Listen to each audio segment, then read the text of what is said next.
afenara waba solar lamps nsuno ebenye bi na energy commission hwe dum boseba building ye ben prisons run about a dum pizza and theater ku for building afa social media be fonten telefone do TikTok and afa Instagram so ye ho a eboro mu ebe set bosheba.electricals into frehen na delivery service either kini dwuma hu yan fam wo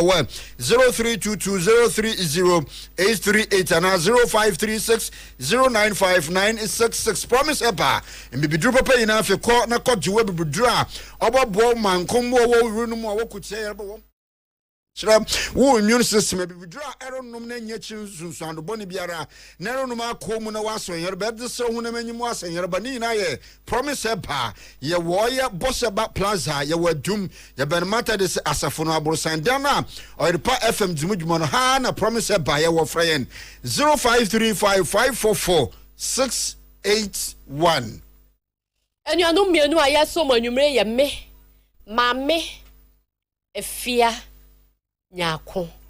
papa bi na menua bema uncle ebo baini yan shaka se abana se ne de mu ko mfimfi mantam emu wutu senya west mansimu empanifo bu nkonta efa basic education certificate examination BEC ana besen so hwe ya wo mo chiro no ese nkwala empemu miensa ha nwatwe ni dunum 3,815 candidates ena airtro centers wo mo chiro wo eye wutu breku no eye 29 ena wo mo chiro na emu amane ye ne se ene eye da toso mienu no nkwala du baako ena ametro Nini na muso no nkora na nso enanyim na nansa na agba pray ya obeboye nkoma na na majoe ayo joso na nkola du ba ko na o mama na no mo betwero ya na me no ekase bira instructional ehye ase no na che probono ehye ase wo ye awutu senya east awo kaso na nimpati wana mda probono ehye ase ende na me sade mani chemu awutu senya west eti ande na chese me ko pie senders ne bia ebede edi se nkoda miensa entimi amba amature ana amba instructional ascent amature one instruction if time instructional esha asieni na edentino awutu senya is me na provincial so endra na ndem do ko awutu senya west nti na me ko ho no na ebede edi se amotion instructional aseno nkola ba ko 11 na chese o man to me ama amature instruction no ebia o man to me an chese bia na se omo ya akwaho no ma tukwan so mo ye nkofo benyo so mo ye de na supervisor sent to me an chemu na ya said omamba amateur injection bi na if you some try so the idea what I'm saying onkola ba ko 7 na che say you for pay ban to the gym obo hono ni ma wode tra injection no e wo yan pete mo no ko pay mo no ma onkola wo hwe so tra injection no e 3,815 na centers are a wo e ba ko 29 ya wo senya west no centers ba ko 29 na wo senya west na na sa onkola 7 a cheso mo nem no amo ewa wutu breku na akwa wutu senya wese senya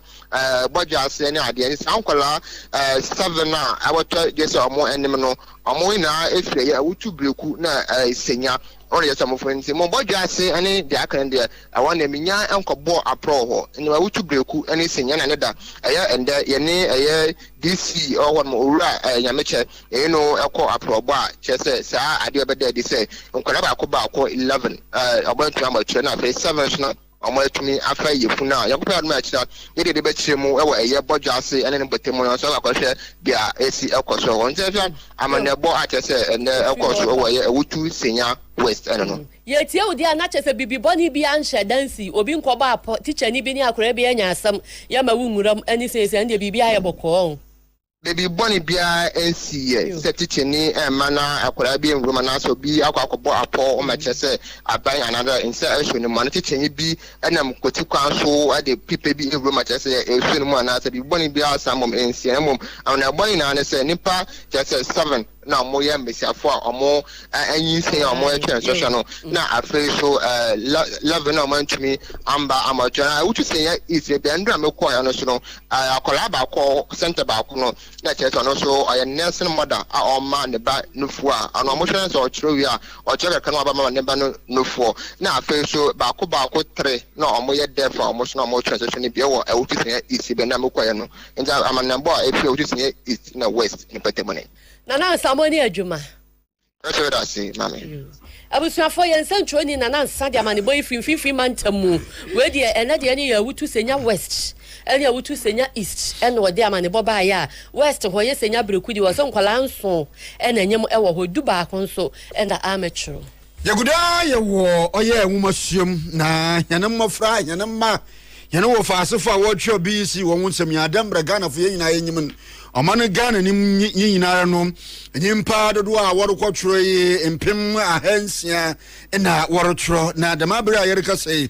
waye kafo wɔda abotu Ghana wɔrekyerɛm dɛ nyimpa du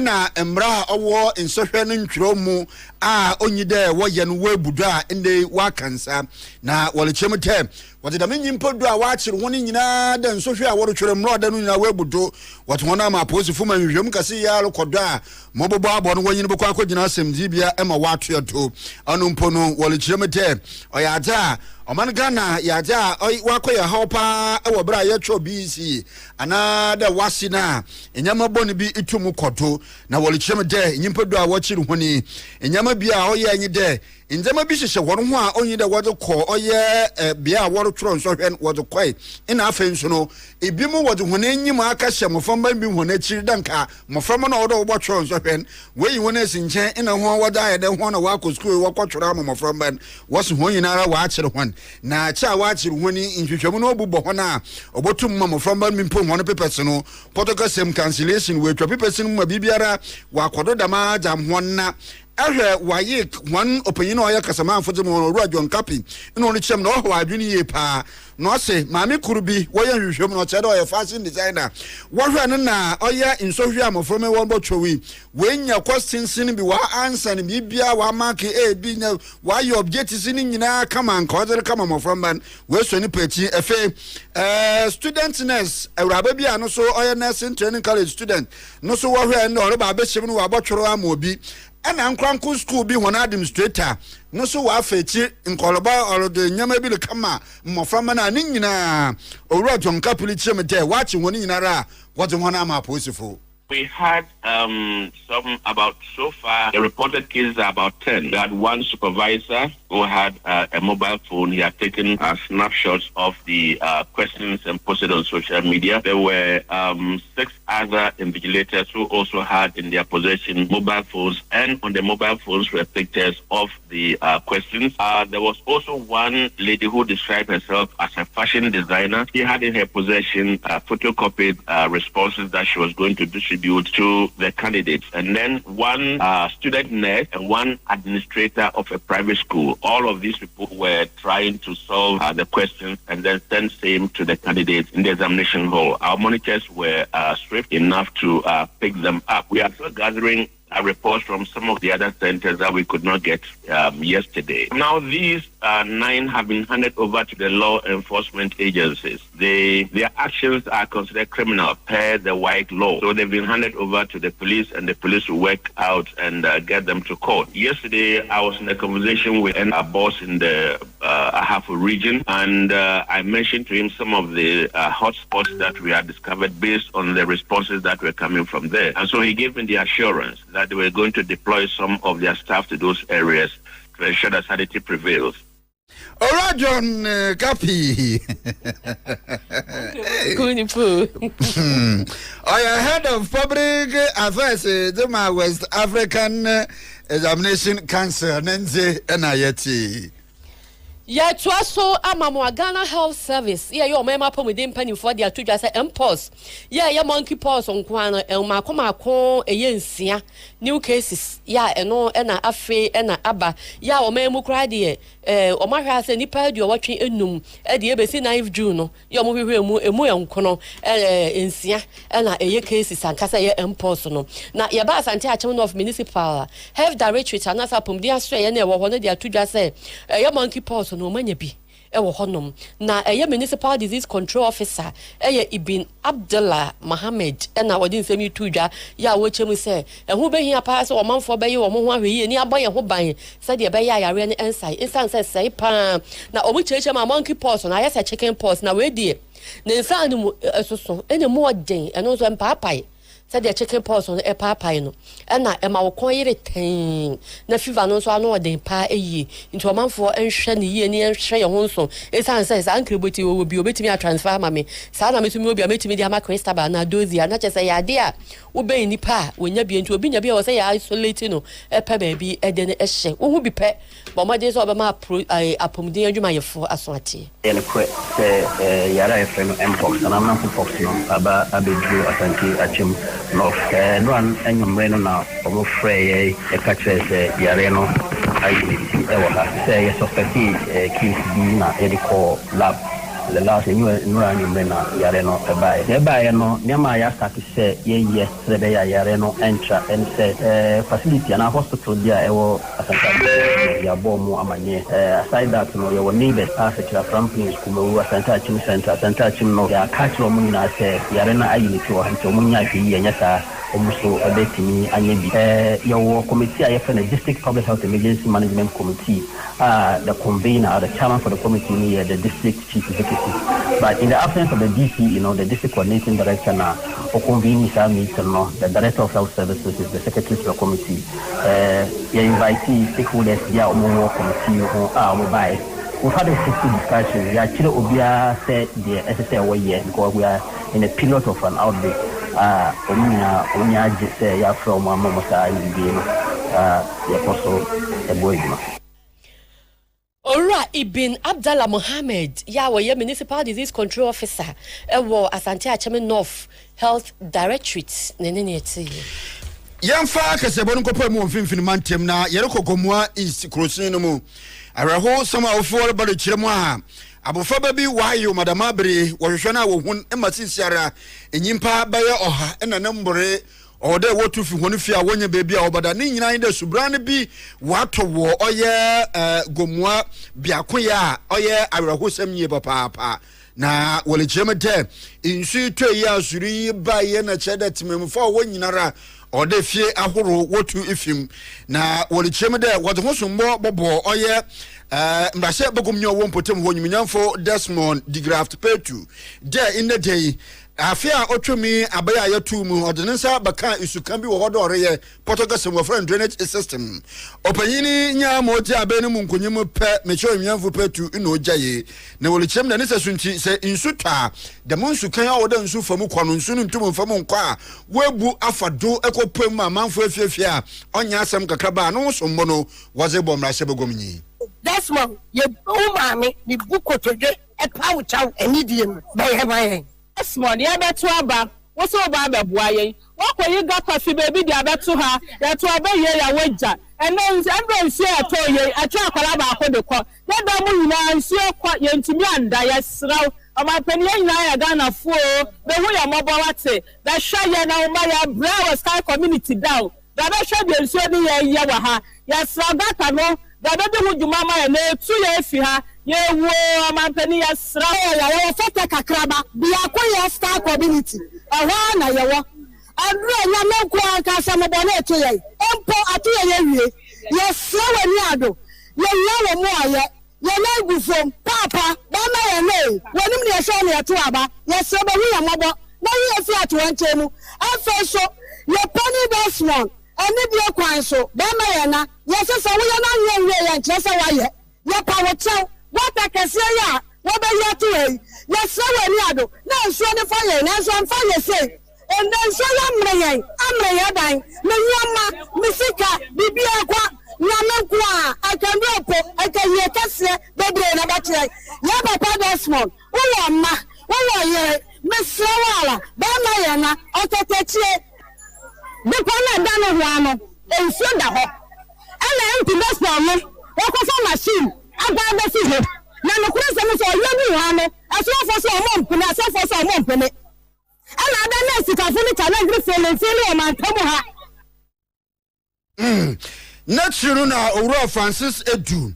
oye impanyimfo a woka bia owo ma wokasa wo oye gomua bia koye mpotem wo ina osimo we sin yinara no odene nsalisi ne bo people odene sombo eta abo onyumnyamfo oye Desmond Digratupetu mrase bagomnyi na osimo oye yo wo munyi de obadami we twanaman wakọ oye mensin ne atena bia ho wanyi mensin mu mpanyimfo akasa de wo mabo na nso no besi da mabre we twi honanyu a wonya hona adwene oba bibiara fa ho abo wan ana suma ya kasasa oba nako ya batu abene MP or CCI that's all ya also ne ya tell us why you meeting or whatever you better you cook be someone what's the best one with the name wo you better what's what prefer government machine na what ban not the na MP no on wo the name and say yeah if you for ho you can someone say ne say ban sa wo to be o be ne dem and what's your MP no wo your MP no ko your friend na ya sanka no your friend can dey 10 more and this can dey 10 more ba ya dey tune any also your MP bakasa no wa bo abayere wa bo what you so up to now wa ma say for 2 times me no man so afre MP wa afre MC ni na what we meeting we are obasa yere afre say NDC abai na wodo MP or NDC MC or NDC your man mama ene so to yi abubu ngofo odan afo nko ba ko obi antumi nai FS na MP wa ha yes na imi am yo nan ena kwa ma wisa the president am afra MC me na ka so no kwa so ba ha Ora Francis Edu opinion leader wo oye gomwa biakoye important wo gomwa east crossing no mu nanzina yeti ya twaso wonsam fufuro mu a enemra hye bedwafie mu ensama ekoso bi no eye osoafo a wono ehwe nkitahodie ensam eso honorable Samuel Nate George ene dia tudwa se mampani ya hye no se woni National Communications Authority NCA4 enkam no montoto niema na ani manimu ya ho hare so eye 64 radio stations a empanifo ede sanctions anasa so bo ato wo so efa nhyehye ye omo yeso mu bedi mra so pepepe no ehudwumadie ebedi dwuma mampani so oma won ho enya na said wade nsam ne tu dwa no Felix Kwachi wofosu ya wono de aban ensam tu dwa ensam ono so di tu dwa no cheche mu ne sa mampani kire mu a ewo mu se empanifo hwesa mra ne hyehye ye be ye adwuma de na so no ekobasa wo two station ni mu kura na ache se wo man no eye ensantwofo fa ahudie na abi no na ase ye cheche aso nti na fu aduasa empanifo de ama no mo hwe no mo toto niama na ho hare so a said be ya samo ye hyehye na de mra bata ho kra no mo adwuma de eni kwanse mutum enti anam so ama Samuel Nate George your communications minister e de atudwa say radio stations no emfa na fu aduasa aban de ato no mama mo ye grace period no e renew our licenses na entumi moa 2022 and 2023. We have written several letters, and so the president, as a good, caring father, and I can appreciate the difficulty in appreciating a good and caring father. If you don't have a good and caring father, you can't appreciate a good and caring father. But because Father's Day is coming on Sunday, President Mahama, as a good father, has directed a 30 days clemency. I would urge all media houses that are affected to take advantage of this Father's Day gift from His Excellency the President and remedy their breaches. Mr. Speaker, they should do their needful. Eni ayatie ye Samuel Nate George ya wono ye oswafo hwenkita hodie ensam eso na wadaman sami mu na mrashe begum honaran edom kuma wo hon banodinyi onyimyamfo osahin Alexander Kwamena afenyoma kenoli chiremete mama mpanyiri ye ya wa hye oye nkita hodibofo oswafo do onyimyamfo George Nate George ole chede onsanema stations you want to say also political gimmick political say what say omanpayin onye ni minister wo shedan wo kata baby no wo say na nsha we no same kuduminu edumni wi a maka cho de san koso ese ehun last bi makofo ado ye na akofo wo keche no so awanso nti edumna be 2 hours na mafro na makara san koso ina komrase bi go makoka atmo de boso dama ena wa fade ena wa good those nyima adwuma ne ye moye da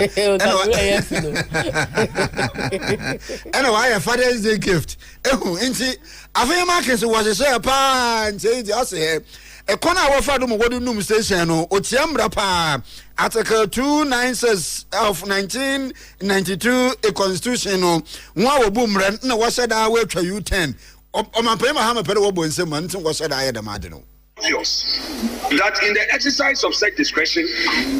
there's a clear breach of Article 296. The intent must be looked at, and clearly it comes without doubt that Article 296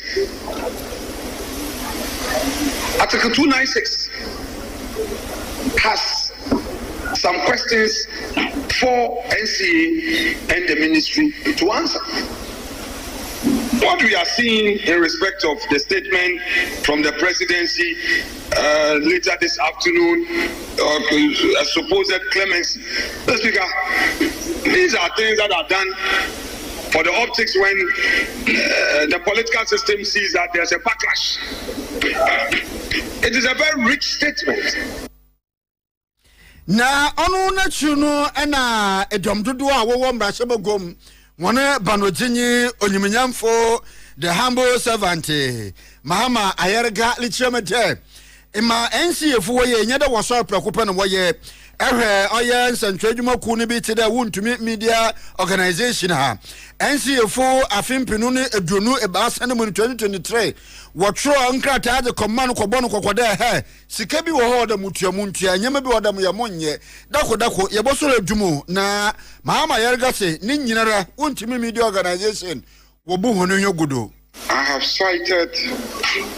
a letter written in 2022 and 2023. 1. The station's transmission system was located at Accra Newtown instead of Ajambote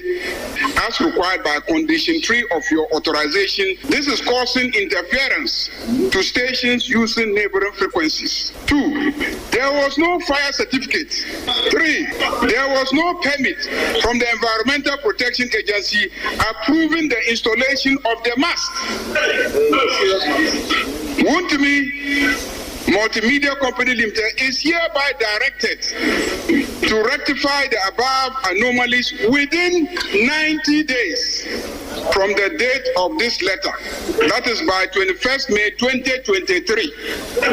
and invite the National Communication Authority for a second inspection.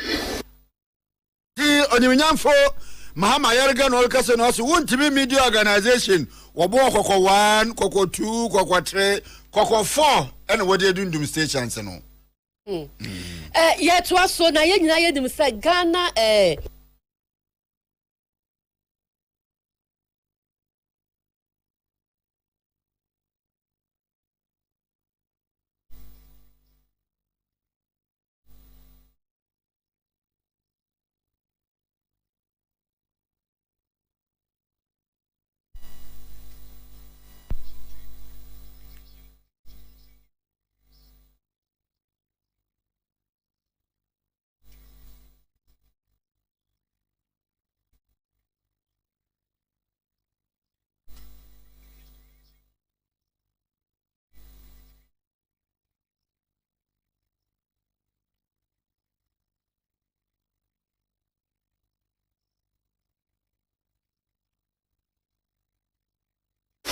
we're joined by the majority leader.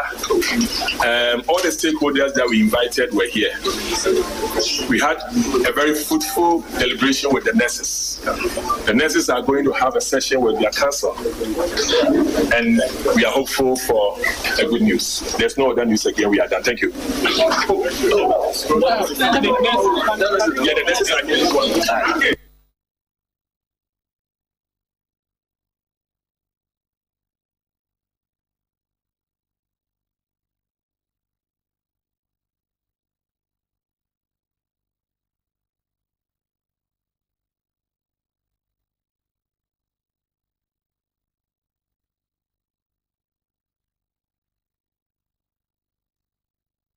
We've been sitting down for the past 4 hours, and we've had a very fruitful negotiations. We've tried to understand each other. We have tried as much as possible to synchronize our activities. And now, what we can say at this moment is that the discussions were fruitful, and we've asked, or the nurses have requested that they have to go back to their council. By their regulations, they have to go back to their council, and then we'll come back, or they'll come back, or we'll hear something from them. I think that is fair. If the Bushapeyin is to send you to go and lead a discussion, you have to bring back the information to them first before any other issue can come out. So at this juncture, I know that you want some information more than this, yes, but let's just exercise patience. Any ayati your racket Nawani, ya wano ya chairman my health committee of parliament, and what they are to just say, is your money there. Omaka and their channel wires, that's what I'm around about. Now, as I have seen a chin, so no, we don't know my case, dear, and so I never for one say. Omoko bomb National Council for an money to also a GDC baby pebby, every free moon, a banner tea, a cat, Nawani, Mac. Yes, when a woman be from Ghana for your bread. If I never bread, Ghana full see a saban. They say, so come much now. Why, ma, yes, saban. What beds my Ghana for the what me want any young quan. Tears, I want to see, I'm meeting. I was so wife for your nest. Messy, or the few so on Kobe Bialo.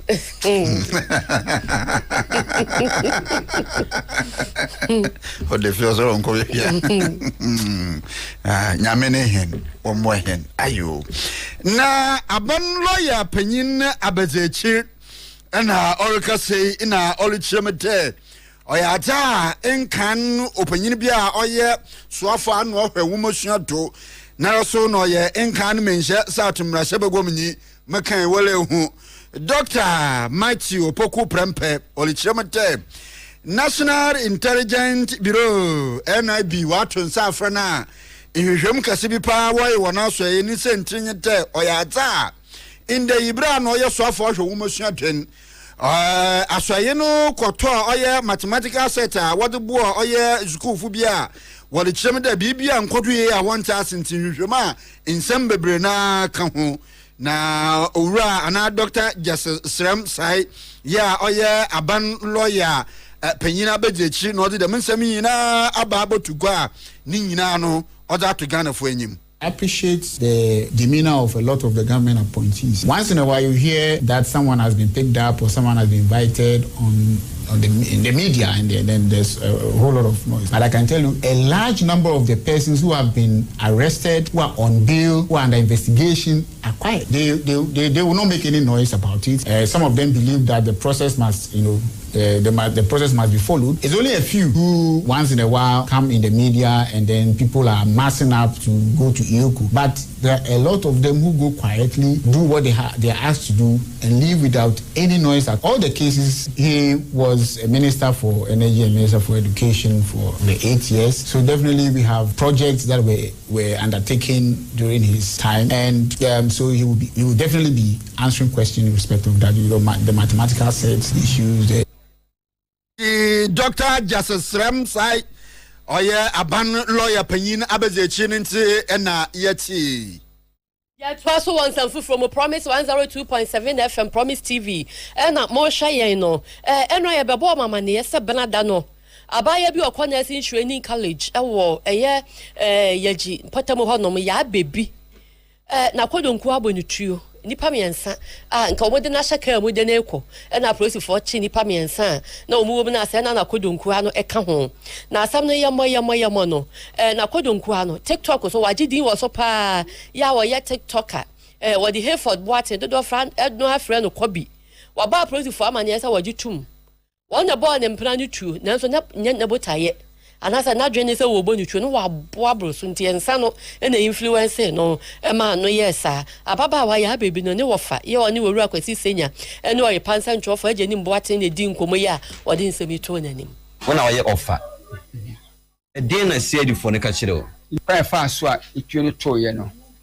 nti o mtoto abrante na no wo kire se ene ne bo apayo na no kwani no matwetwe bi Ibrahim fan say wo table ho no eno mo nsa no edi ka pa wo kwa yi o mampon o mo kwa mampon hene na yi ni bi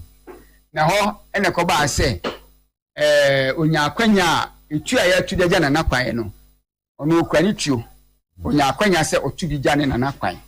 nim say na na mampon hene ya ni de shi wa na say na na bia ye na 90 okay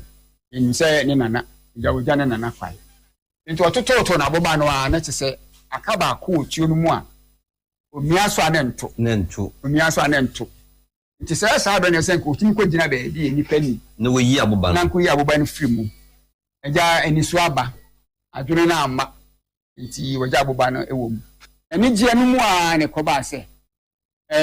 owu ana nkofo ni bi aba o mu aye ventilapia o si e be yi de yo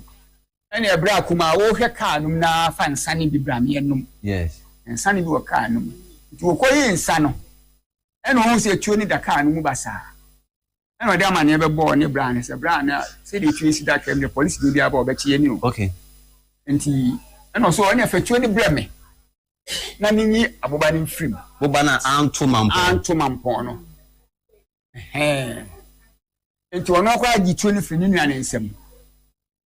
na adwene na amase be o mahia no a omo enom nsana se yedi nkomo no mimi na ne de watiwa o miemia ne phone so okay owura no so o force se obeyi aboba no nti statement ni che se mema anu mienu e kan se ma me sorry na etu de betima to obi nim de be se ne tuo mu osum na sorry ti ma branch ni mienu de we fa ti abranche ba kokora na be me tuni kana basem ha me hanam nye kuma twitwitwi ni fo ti da boba ni bi wura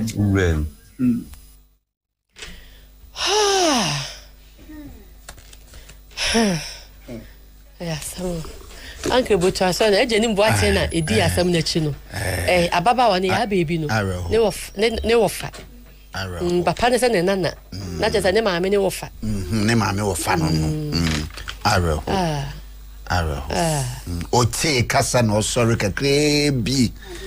anke yensi yeah it so kwa ne didi agoro eno ni as ense mantama wa ba abegire bofo afutu ntum wan wakasa che wona wonte etu so wodidi agora yo ye focus ebono kwa na yesu kura ye jahem no oyare hoti yenko doma central oye mention no mu na abanakra chipe no onwafo Dominic Aduma ameyewu ina orutu yanemba mmabunu ne yene wo faasefo a worotwo nso hwede wo mommodena na hohyado ndi hona afanye papa pana nzama bia retro nso hwe oyin den ye no wankwankoye mo no so no wonfo ne nka gina imranyim oda mensemi ina to go wa bro onyin nsentofo jesia e wo na atena kase wo mensin no asoye no na ole sa achecherefo na inde achecherefo binum so wa po hom woro hwem from made de woro tro nso hwe potakase wo from vigilators no de ho so wontu wo hom free ho de wo ba gisike fi obi a ho no wa ye de wolobua obi na inde de no omomodinara na bose kokrana nkodo na womboa oye adesuafo ni wontwera insohwe na wonwie no wondimu nkonyim edu sai insohwe ne tro no no bebre no wom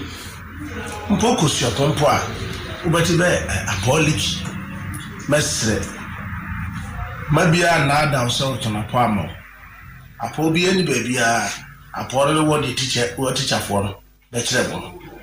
di mesre se mo fa mo nto apo so suade Bompaye chiri nyankopon ne nyankopon bejo tatama so ya mo shasa mbetwi mo di kunyi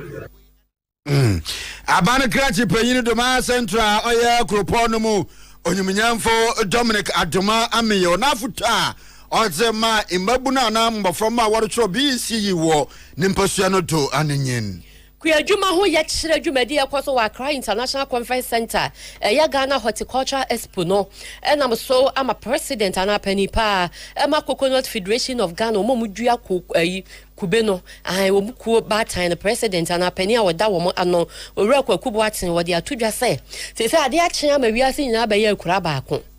na saade a kyena nim de akɔso no Ghana tete se de ye ku adwuma ne yemfiri ho na yenkɔ yanim na betumi aboa ma ne ma hodro efa ku adwuma ye de kwa ma na ne kɔtɔn no etime de mfaso de bebre aba wo se titu pa ba na nyam kane a wo hwese begina so pa eye na afemfidie ne ne ma hodro de ye ku adwuma ho hare so ene ntam so no so no yentimi mfa bi eba na sa Ghana be kɔ na nim papa e wo ku adwuma ho sansan sa ase no ene kwa ye ni nyame de adom yen esi Ghana ye free potential obie nim say ye wo the arable lands obie nim say ye wo the human capital say see I was saying ye tuanamo de ye production to boost exports to rake in more foreign earnings to stabilize our economy, create jobs especially for the daily youth and women and make Ghana a horticultural hub in Africa. Now me I bet my media and say all the bottlenecks should be what taken care of. A bit to say more infrastructure, harvest losses, a bit to say back houses for exports, a bit to say stable electricity, a bit to say technology, smart agriculture. Some no man way and no man can come why you diploma. Ghana well into maybe Enti Horticulture Expo 2025 ekoso won kran no amane bobi efri ho aba eno no na ani ayete ye owura kwakubo aten owura Felix Kamasa ya wono ye vice president ma Federation of Association of Ghana Exporters na omo de nyama efri oman mu ekwa amano ne kwoton wo ye panipa be de akire wono so akyerem se dwumadie ebeboa pa ama kyesa ayonkofa kase abededa aman ahodo ni bi ne omo mabeba ni bi ntam a eno ebeboa makwadwuma ho nsam atumi atumpo sansa ye ka ye kakwadwuma de your man bia akire bremo private sector and lift the agriculture sector because you know that agriculture is the backbone of every economy. So we are happy to be part of this program and I'm happy to be part of the planning committee and we know that we have a successful day one mission we want to achieve. We are hoping that the next year one will be bigger than that. Tomorrow is another day. We are hoping that people to come around, people who want to understand agriculture production, they should come around and come and see what is going on. It's an innovative ideas people put together to do this together. We have a lot of produce around. You can see fresh produce to add value products. When you go around, there's a lot of produce. It's across the country. You see this, but people are coming from all the way from Tamale, even Senegal, Benin. So we are hoping to achieve this 3 days Horti Expo to be. Ania yatie Owura Felix Kamasa ya wonu ya deputy president Emma Association of Ghanaian Exporters omo de nyama firi oman mu ekwa amanone ekoton no na Amama Somaila secretary Emma Ghana Assorted Foodstuff Exporters Association na tese nnuane ahodo no omo so e de kɔ amanone ekokoton no so wonu so akasa wo chiemu se sa Horticulture Expo ebeboa papa ku adwuma amana tumpon no omo be sra ban kasemu na ban so wo masene na titu se enka sika kraba mbenya besia bia ekwan da ho kakra no mutime de edi onjuma last year every back this year and you know say export 90 aye bo mo no bebre na de mu agim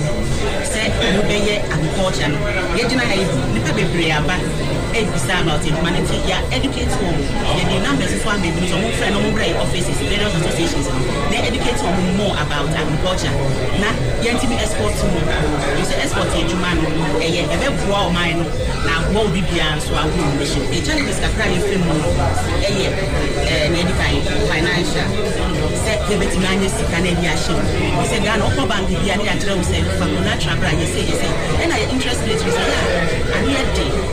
it's you know, I'm not yet to me, and you see, and fancy, the best I say, such a little, I might be boy, no, years from it, Mamma, your banker, I escorted your common one, give it to me, and yes, never to me, when I would just want my baby say, what can I say here for your Eni ayatie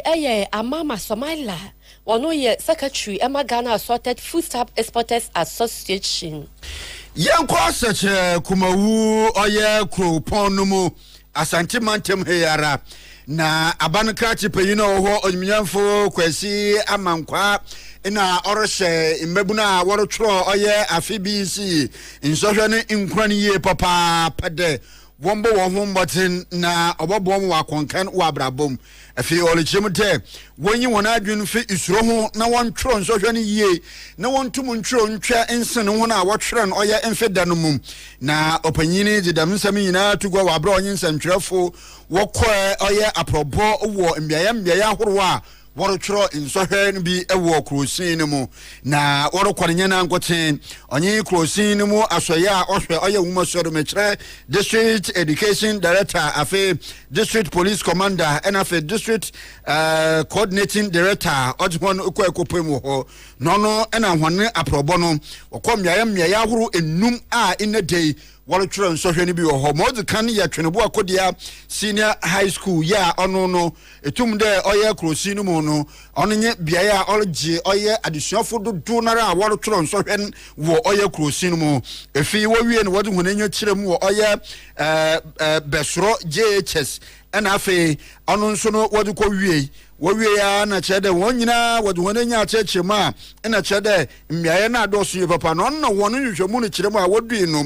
ɛna ɔyɛ mmɔframma yi a wɔretwerɛ ɔyɛ nsɔhwɛ yi mmaa ebien wɔ mu a wɔrema mmɔframma nufu a ɛko mpo ɔno nsɔhwɛ no ɔreba na ɔnye ne ba ne bɛyi nti answer question 1 na waka ma afre no nufu kakra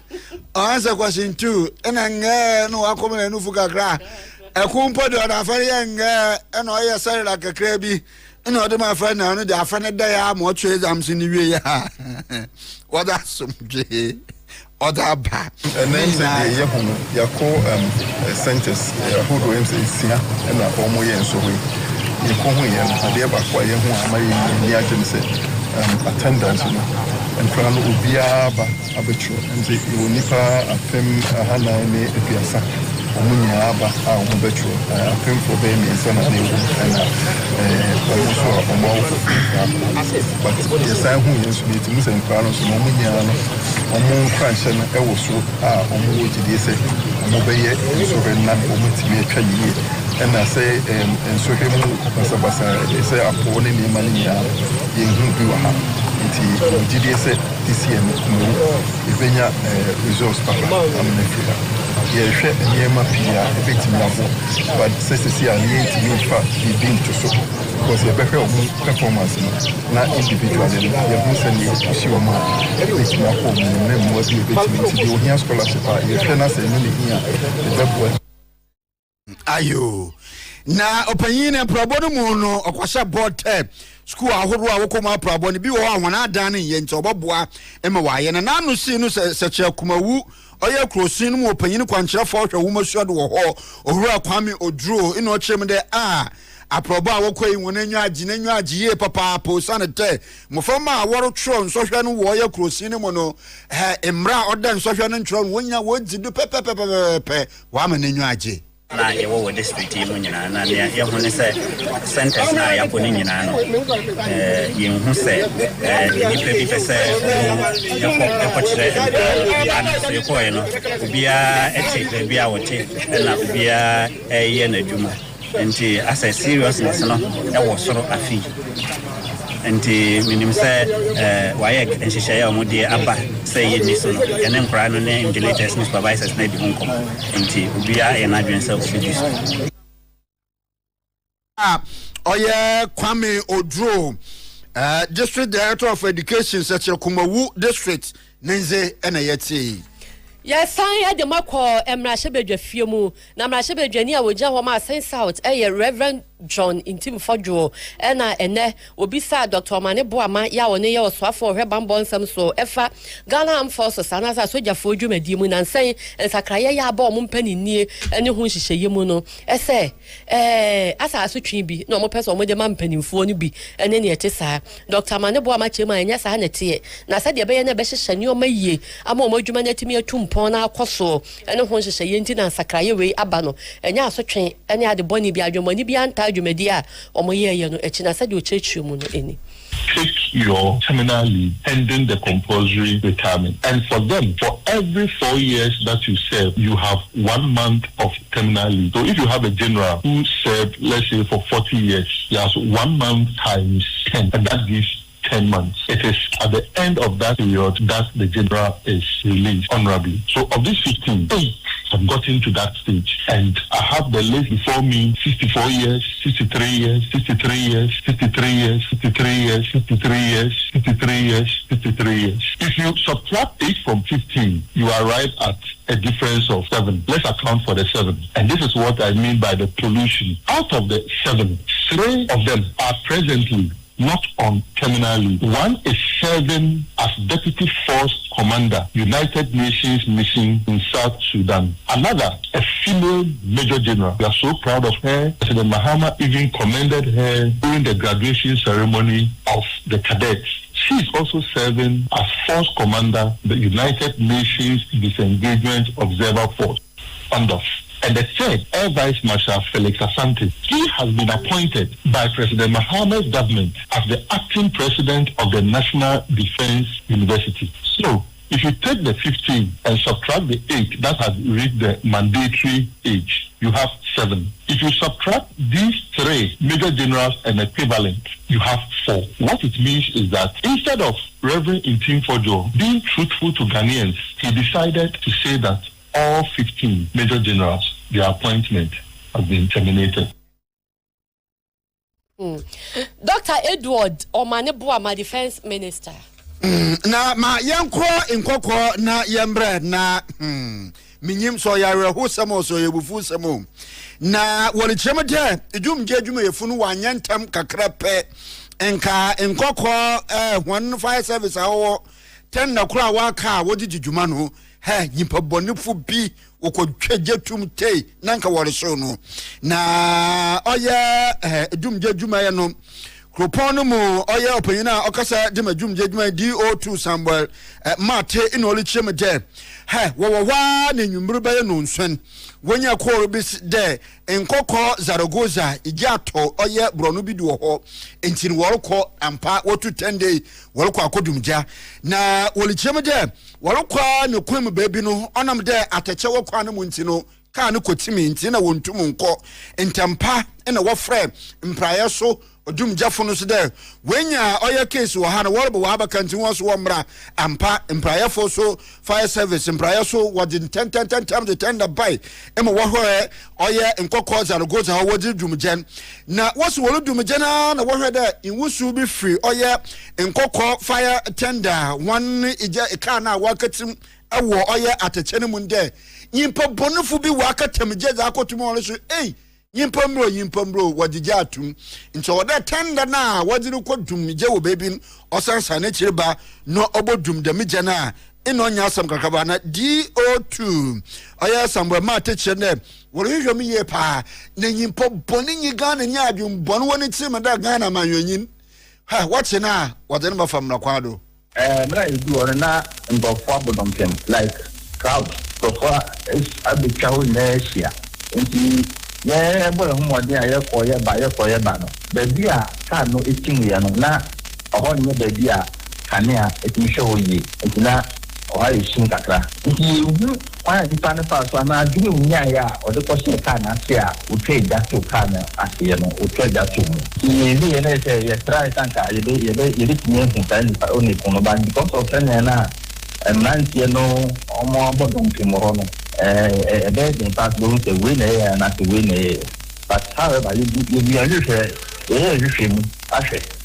yeah you need to identify the power and you see where you might be no na chiru no say some people na osi manti wo fra one was Zaragoza ho na wo kodumje no wotumi bo ho modin wo bo ejapatin no bebre na ho bananso adana horo na so hye wo say a ifia horo hono wo se ni nyinare no ebi nso tumi obubu igu foma no so atini mu nchiemo mai ye wie no na say because of senior case ni tiano e say atwa ya host no because the host no atwa ni bebre a na ma pressure no ko low but the manager ya atwa e do the speed of the fire nti e boy ho modin ya say fight ya no it mean a ball dan kurabe ye insia e wo fie o de it mean e bo ho ban amedano entimi enya nsusaso bia enti oya municipal fire commander DO2 Samuel mate nenze ena yeti afe yenko ahoma do kasabona na yedzere de mo wono na kai wona je oya Promise TV ena afe Promise 102.7 radio na eda kwaside yo orbey June na bosume ne da otodu udwenum nwa waso your Father's Day amiminyim na yarohe na ntina ba ya wari mu nsem Father's Day na oya afibiara good kweside oya pa FM ba de wabatmenka ho ejanum aya wonchiam nwa wabatepe enze afibiara ya oya afia yehye yeze apopofo nkran de hono dwumaja wordi aboa oman Ghana ene ebusuan efefie no wonkodo a wonjini saso nti se yare kade obi ye eja oye na asaja potokasem responsibility of a father one enye abadinti le boko amanoto yenye Reverend Collins Bonsu oye kofar by Purpose Discovery Foundation Ghana. Reverend Kasa Somjen Town. Uncle. Reverend, what's in your adma consider beshim? Yes.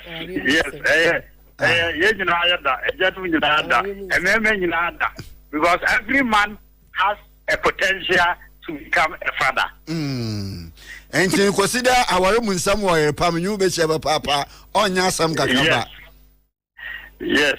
It is not our kind of uncle. You know, that's what we want here. I put Naba, Promise TV, no out here, Promise Radio, 102.7. Question the enemy, that's from Emma, genuine,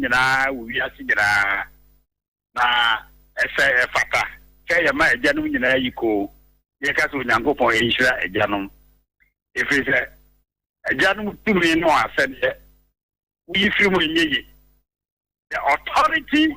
and the responsibility of a father is indispensable. We a janum, Unyakupo to me or dear janum abusia. A sadia, Unyakupo dear janum, we feel when ye. And I don't want more hair and I'm with ye. Once I never be because I say, and Yamisroni ho. I can and Rantua like. Now the society is crying for God fearing. Abusia, as a minor, if you are a suffering a misro.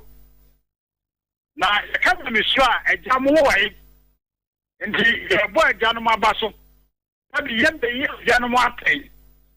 Yamma, you call me Abu Ambassador Cassin and Coupon Shrahono. Now you can't say Janum in a say.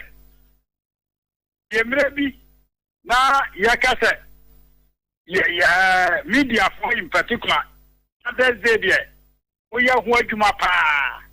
na media for your bomba baso in fact akadi ejanu so mabo hu dewlo so mo betumi akoso ayi ni ye die na ejanu te tumi anya media man ni asade a wode aman ni ye ya media for so mo dewlo mayen na ye ma enom en celebrate here abusia anoye na egom yaduma pa aya shenyame animunyam nti ewiase be hire ejanom na ye be celebrate ye na ejanom asabia kese pa onyankopon basayi adom de ama ejanom ene bema bia se wo ya abusia tia ujuma de edikai spiritual leadership. Let's provide spiritual leadership to their families. Ejanum asadi edinkan nedimu anya media mawon. Aye se yebeye akandifo ejanum beye akandifo ewo hunhun fam ema abusua no. Na mechanic yawa Genesis chapter 18 verse 19. Genesis 18:19. Yamyasam say, "For I have chosen Abraham so that he will direct his children and his household after him to keep the way of the Lord by doing what is right and just, so that the Lord will bring about for Abraham what he has promised." This is the word of God. I don't know, Nyankupo said the Odiama Janum, and you say, yɛde abusua nyinaa yɛma nyinaa bɛba awurade n'ase na yɛatrɛ wɔn deɛ yɛ ne deɛ yɛ pɛ ne yɛayɛ ɛne na ɛyɛ nyamesuro nti nnɛ sɛ yɛwɔ wiase ne yɛka sɛ nyamesuro asa agya no woi yɛabɔ ma ba so ne yɛka kyerɛ mo sɛ mo ne nyame ama mo tumi ne asɛdeɛ sɛ mommoa yɛn di nso nyame ɛka nyamesuro ɛkyerɛ sɛ nnipa ho bɔne a no wɔdwane afiri ho sɛ nyamesuro wɔ hɔ a kataasesɛ bɛfiri hɔ nyamesuro wɔ hɔ a obuo ɛne anidie ahobraseɛ nokoradie abotire ne nyinaa bɛwɔ hɔ ɛnɛ ɔsɛ yɛn ho akyerɛ agya no mo nsɔre na mommoa yɛn yɛtɔ so mmienu provision and protection agya no asɛdeɛ yɛ sɛ ɛyɛ sɛ ɔmoma efie aduane ba hɔ sɔfo bi a m'ani nsa sɔfo bi a nsɛm ne sika sɛ mɔ fam ɔsɔre ampa yɛ nko a na yɛn no ma sɛ da mpa yɛ no yɛ na yɛsi yɛdidie nti agya wasadeɛ ne sɛ ɛsɛ efie ɛyɛ dɛ wasadeɛ ne sɛ ɛsɛ wobɔ abusua no ho ban so you provide and you protect the family na aha no abɛhia abusua saa nti ama fɛ so a na ehia paa no yɛnkɔ hɔ nti agya etumi ɛma efie yɛ dɛ na nkora fees wɔtua aduane wɔ fie ne ade na oni bra wɔde bɛkyerɛ yɛ nyamesuro koraa anko ya akɔyɛ sɛ yɛpɛ ne saa yɛpɛ agya a wobɛtumi atɔ ame adie ma wɔni adagye ma yɛn daabi ɔma asedeɛ nyina hia deɛ ɛtɔ so mmiɛnsa a agya no mo yɛyɛ discipline and guidance agya no mo asadeɛ sɛ wɔn mo bɛhwɛ ama abusua ɛyere ɛma obiara yɛ n'asɛdeɛ na yɛka discipline a yɛadwene punishment nko ara yɛka sɛ ɛgye discipline ne ba ne yɛka sɛ wɔpanish no dabi discipline yɛ sɛ wɔtete wo ba no sɛ woma no boundaries sɛ boy tia wɔn na ofiri school ba a wɔnyɛ ne homework phone no wɔsusu nyusu wɔn sɛ agya wohyehyɛ na abɔfra ɛyɛ asɔɔden koraa nanke atwena so kakra na nyɛ asotwe nkoa na mmom abɔfra koraa bɔ mmɔden a ɛsɛ agya no mbɔ n'aba so yɛnhyɛ no so saa ɛna nurturing and encouragement is one of the responsibilities of fathers. Say, Jamu create environment ya. In Cransewa,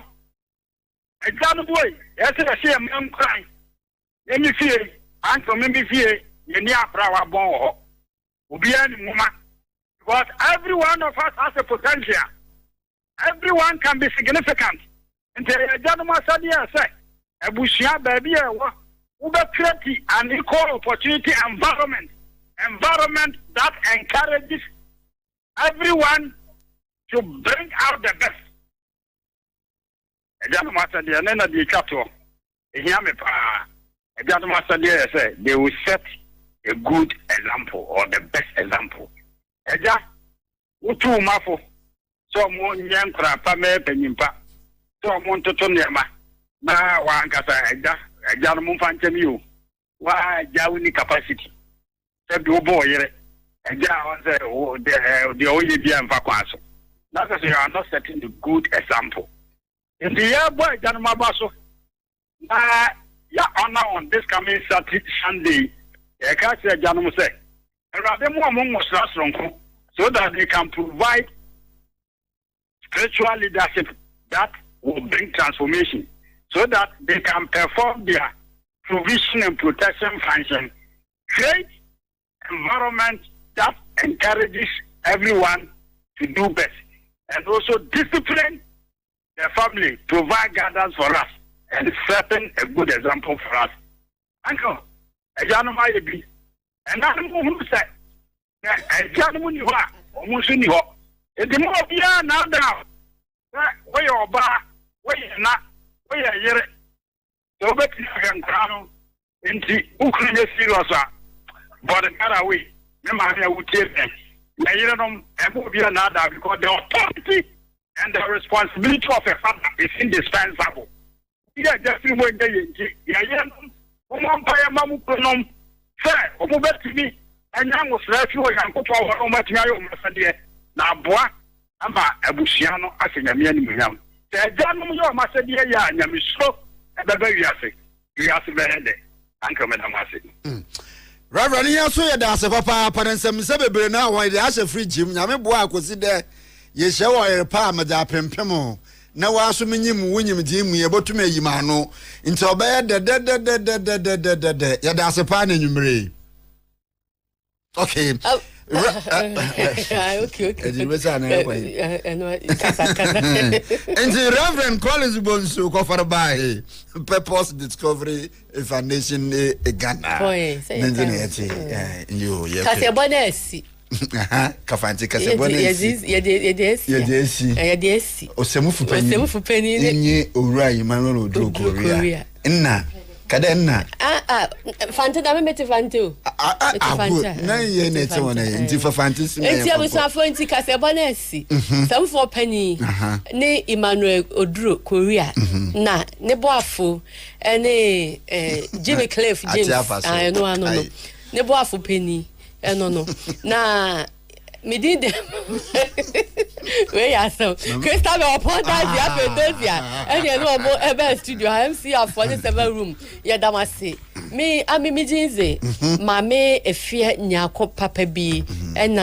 Uncle, Ebo, Piney. Yes, mercy.